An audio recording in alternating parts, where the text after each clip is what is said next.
Kısaca kendinizi bir tanıtır mısınız diyerek konuya gireceğim. Güzel. Birçok insan önce sizi tanısın. Evet. Sonra da Türkiye'de bulunuş sebebinizle bağlı olarak Çok güzel. vermiş olduğunuz mücadeleyi anlatın.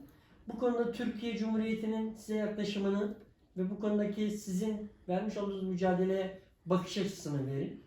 Görüştüğünüz üst düzey yetkililer varsa telaffuz etmek isterseniz, dillendirmek isterseniz o isimleri de verin. Tamam. Bunların hepsi size prim yaptıracaktır genelde. Evet, evet. Güzel. Evet. Hazırız.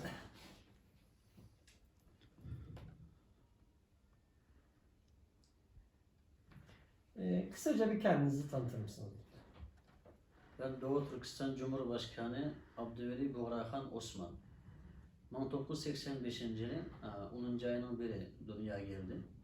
Doğu Türkistan'daki Atış bölgesinde büyüdüm. Yani ilk Türk Müslüman Sultan Satık Buğrahan'ın yurtunda. Bizim büyüdük Atış yurtu Türklerine ilk şehit verdi toprak hem Karakallı Hakanlık'ın ordusu olan bir yer. Hem ilk şehit mazarlığımız, ilk Türk cami, yani Doğu Türkistan'ın Atış bölgesinde. Biz oralarda büyüdük.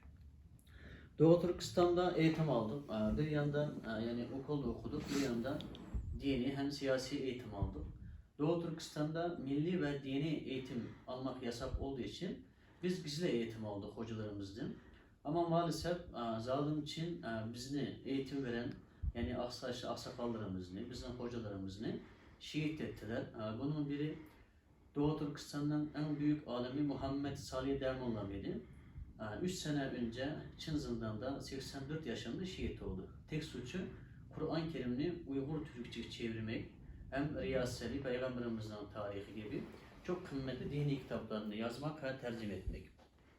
Hem daha bir hocamız vardı, Mirza Etkelem, Doğu Türkistan'daki en büyük yazarı, şair ve profesör doktor alimiydi. Genç zamanı Çin zindanlarında geçmişti.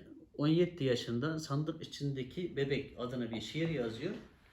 18 sene zindana atıyor Mao zamanında. Son zamanlarda onun yazmış çok kitapları var. Kaşgarlı Mahmut ilgili, Yusuf Hacip ilgili çok büyük kitapları var. Şu yüzden bir milletçi, bir vatanperver olduğu için Çin zindana attı. Oradaki işkence ve zulüme dayanamadı. Zindanda şehit oldu 5 ay önce. Hem benim dadam büyütmüştü, babamın babası.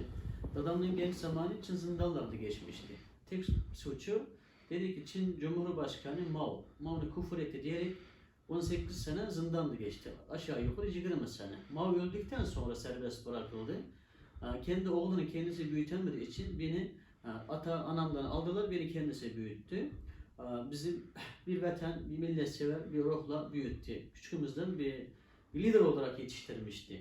Evet. Evet ama dadımız aynı şekilde son zamanlarda tek suçu beni büyüttüğü için biz Doğu Türkistan'dan Türkiye'ye hicret ettik. Dadımızı şehit ettiler. 83 yaşında acılara, zulüm, işkenceye dayanamadı. Orada şehit oldu. Biz Doğu Türkistan'dan mecbur Türkiye'ye hicret etmek zorunda kaldık. Çünkü biz önceden ben Doğu Türkistan'a aynı zamanda hem bir iş adamıydım. Doğu Türkistan'a Türkiye'den çok mal gönderdim. Tekstil, kıyafet, yüzük, deri. Güzel para kazandık. Hem Türkiye fabrikasını kazandırdık hem Doğu Türkistan'da kendimiz de hem kazandık. Amacımız Çin malını boykot etmek. Hem Türk malını tüm dünyaya yaymak amacımızdı. Hem ben benim çevremdeki çok iş adamları buna davet ettim. Ama son zamanlarda Çin neden dünyanın her yerde Çin malı, Made in China, sen neden Türkiye'den mal getirdin diyerek bize öyle bir sorular sordu. Hem Doğu Türkistan'da çok iş adamlarımızı zindana attı, Paris'a, Malaga hatta canı el koydu. Biz Türkiye'ye hicret etmek zorunda kaldık. Türkiye'ye hicret ettikten sonra zalim için Doğu Türkistan'daki şirketlerimiz, dükkanlarımız, restoranlarımız benim gibi milyonlarca iş adamının ki her şeye el koydu. Ondan sonra Türkiye'de yaşadık. Doğu Türkistan'a dönüş yapamadık. Hatta 5-6 senedir Doğu Türkistan'daki arkadaşlarımız, akrabamız kimseyle hatta telefon bağlantımız mı yok? Selamun Aleyküm, nasılsın demek yasak. Dışarıda yaşayan 5 milyon Doğu Türkistanlılar aynı durumda. Hiçbiri Doğu Türkistan'la iletişim yok. Bundan önce biz bu Türkiye'de yani ana vatanımızda Atavatan Doğu Türkistan için atalarımız gibi burada mücadele verdik. Çin'e karşı elimizde gücümüz yetti kadar yani zulüm ve zalime karşı mücadele verdik. Şu anda ne aşamada bu mücadeleniz? Şimdi bu Neler yapıyorsunuz siz Evet. Türkiye'den Doğu Türkistan'ın haklarını korumak ve almak adına? Biz ilk defa çok zorlandık, çok zorluk çektik. Çünkü biz bu davayı çıkarken Türkiye değil, dünyanın her yeri biraz susuz.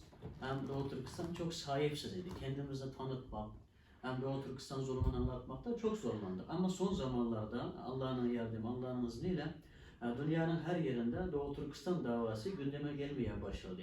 Hem tüm dünya her yandan biz manevi olarak, yani maddi olarak hiçbir yerden bir kuruş destek almadık ama manevi olarak dünyanın her yerinden Doğu Türkistan'a ses vermeye, destek vermeye başladı. Biz gücümüz yettiği kadar zalim için zulmü karşı yürüyüşler yaptık, eylem yaptık, miting yaptık, toplantılar yaptık.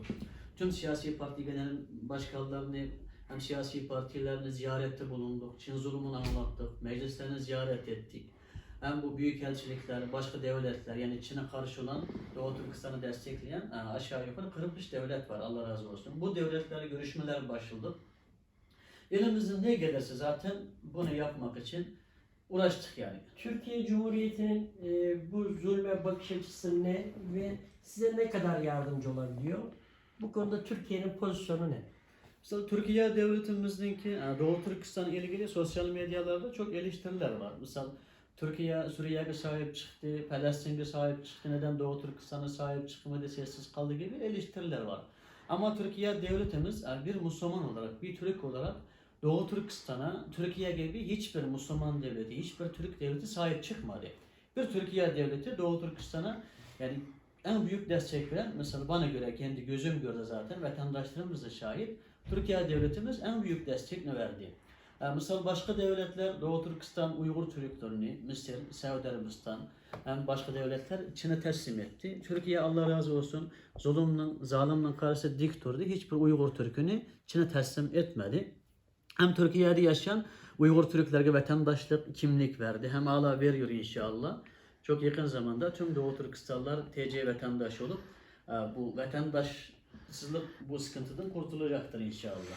Ama Türkiye devletimizdeki Doğu Türkistan'a güzel destek veriyor. Ama Doğu Türkistan'daki acı, zulüm büyük olduğu için, yani bu yarımız çok büyük olduğu için bunu melhem olamıyor. Ama inşallah inanıyorum ki bundan sonra Türkiye devletimiz en büyük destekler verecek. Bir hafta önce BM yani Birleşmiş Milletler'de 43 devlet Doğu Türkistan'a destek verdi, Çin'e karşı seslendi. Bunun içinde Türkiye devletimiz vardı. Bu bizi çok mutlu etti. Bundan biz çok sevindik. Ama Türkiye devletimiz destek verdikten sonra başka Müslüman ülkeler, başka Türk coğrafyaları Doğu Türkistan'a destek vermek için yani ayaklanmaya başladı. Türkiye ne kadar sessiz kalırsa başkaları komple sessiz kalıyor. Türkiye ne kadar ses verse onlar ses vermeye başlıyor. Ama bu konuda Türkiye'nin liderliği şimdi çok iyi gidiyor inşallah. Türkiye devletimiz inanıyoruz ki 1933 yılında Doğu Türkistan Cumhuriyeti'ni Türkiye Cumhuriyetimizin kurucusu Gazi Mustafa Kemal Atatürk ilk kabul etmişti. Gazi Mustafa Kemal Atatürk kabul ettikten sonra hatta oralara paşalar gönderdi, asker gönderdi, silah gönderdi, açık olsun, gizli olsun. Çok büyük destekler verdi. Hem ondan önce zaten Osmanlı zamanında büyük destek vermişti. Ama o zaman kadar, ta Osmanlı zamanı Abdülhamit Han gibi, Gazi Mustafa Kemal Atatürk gibi Doğu Türkistan özgürleş kadar inşallah Türkiye devletinin tekrar Doğu Türkistan'a destek verecek. Biz şeksiz inanıyoruz. Türk halkından istediğiniz bir şey var mı? Bununla ilgili vereceğiniz mesaj nedir Türk halkına? Evet, Türk halkının isteğimiz, mesela Türkiye'de olsun, herhangi bir demokrat devlette Cumhurbaşkanı halkının seçimiyle Cumhurbaşkanı oluyor. Hatta bir milletvekili olsun, bir kaymakam olsun. Şu yüzden halkımızın 2023 halk seçimde tüm halkımızdaki Atabatan Doğu Türkistan'a sahip çıkmasını.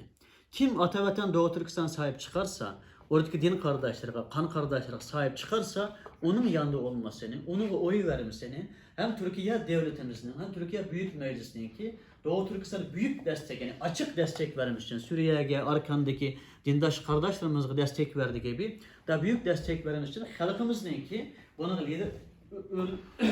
liderlik yapmasını, yani halkımızın ki kim oy verse, hangi siyasi partide olsa genel başkanı bunun sıkıştırmasını hem bir Türkiye'de yaşayan 130 bin Doğu Türkistan halkı var. Bu Uygur Türklerinin ki tamam Allah razı olsun şimdi yanımızda destek veriyor ama maalesef yetmiyor. Acımız büyük dedim. Daha büyük desteklerini halkımızdan bekliyoruz. Çünkü halk destek verdikten sonra, halk devleti sıkıştırdıktan sonra devletimiz mecbur destek vermek zorunda. Hatta Cumhurbaşkanı Recep Tayyip Erdoğan dahil, aynı bugün misal görüyorsunuz Azerbaycan'da Şuşa'nın özgürlük için Türkiye devletimiz bunu büyük adım attı. Askerlerimiz, Mehmetçiklerimiz Azerbaycan dahil. Hatta Kıbrıs'ın kurtuluşu da askerlerimiz, Mehmetçiklerimiz Kıbrıs'taydı. Onun gibi zaten Doğu Türkistan için yani büyük bir adım atmamız lazım. Mesela Çanakkale'de savaş olurken Çanakkale'de Doğu Türkistan geldi. Atalarımız orada şehit oldu. Osmanlı zamanında Birinci Dünya Savaşı'nda Doğu Türkistan'ın kadınlarımız, kız analarımız, hatta bizim analarımız bunu anlattı. Altın bilekliklerine her şeyini gönderdi. Osmanlı zamanında bu Birinci Dünya Savaşı'da mesela biz kazandık. O zaman da Türkistan'daki analarımız, bacılarımız, erkeklerimiz gücü yettiği kadar Türkiye'nin yanında oldu. Neden? Çünkü Türkiye devleti dünyanın bir lideriydi. Dünya lider gözle bakardı. Türkiye düşerse tüm ümmet Muhammed düşerdi, insanlık düşerdi. Bunu atalarımız, analarımız bildiği için bunu yaptı. Bunu bildiği için Çanakkale'de atalarımız geldi savaşta orada şehit oldu. Bizim amacımız bir Türkiye'ninki daha büyük Türkiye olması. Tarihteki gibi dünyaya liderlik yapması, dünya lider olması. Hem bizim amacımız Türkiye'nin liderliğinde, Türkiye'nin desteğiyle Doğu Türkistan'ın özgür olması. Bizlerin ABD'ye, Avrupa'ya, dış güçlerine hiç ihtiyacımız yok. Çünkü onlar her yere gittiği yerde zulüm yaptı, zalimlik yaptı. Ama Türkiye devleti tarihten baksanız İslam'ın öncesi ve sonrası hiç yere zulüm yapmadı. Her yerde adalet yaydı, her yerde adalet getirdi, huzur getirdi. Şu yüzden bizim Türkiye'nin en büyük amacımız Türkiye devletimizin desteğiyle Doğu Türkistan'ı özgürleştirmek. Hem Türkiye devletimizdeki Gazi Mustafa Kemal Atatürk Doğu Türkistan'ı ilk tanıdığı gibi Türkiye devletimizden tanıması, hem o zamanlarda Türkiye halkınınki, Türk milletininki Doğu Türkistan halkının yanında olduğu gibi Türkiye'deki bugün 84 milyon vatandaşımızın Doğu Türkistan'ın yanında olması. Halkımızın istekimiz bu. Hem bugün kadar Türk milleti, Türk halkı Doğu Türkistan'a destek verdi. Allah razı olsun, teşekkür ediyorum. Ama büyük desteklere ihtiyacımız var. Çünkü acımız büyük. Bunu Türkiye'deki vatandaşlarımızın doğru anlamasını, doğru gözle bakmasını istiyorum.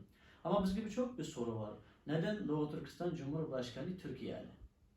Mesela Peygamber Efendimiz Mekke'den Medine'ye hicret etti. Neden Mekke'den Medine'ye hicret etti? Çünkü Mekke müşrikleri Müslümanlara zulüm yaptığı için Peygamberimiz Mekke'den Medine'ye hicret etti.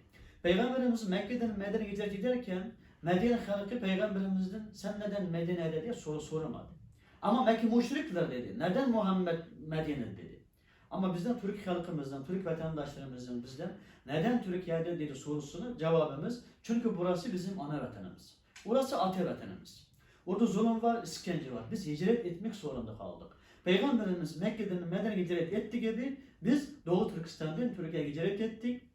Burada güçleniyoruz. Allah'a şükür milletvekillerimiz, bakanlarımız, ordumuz, ekibimiz, meclisimizde kuruyoruz. Amacımız burada güçlenip tam 1933 Doğu Türkistan özgürleştik gibi, atalarımız sabit temellan gibi biz Doğu Türkistan'ı özgürleştirmek. Biz şu yüzden Türkiye'deyiz. Evet. Doğu Türkistan'da ne kadar insan yaşıyor? Doğu Türkistan'ın içinde 35 milyon aşağı yukarı, yani %99% Müslüman, %100 zaten Türkler, yani Uygur Türkler.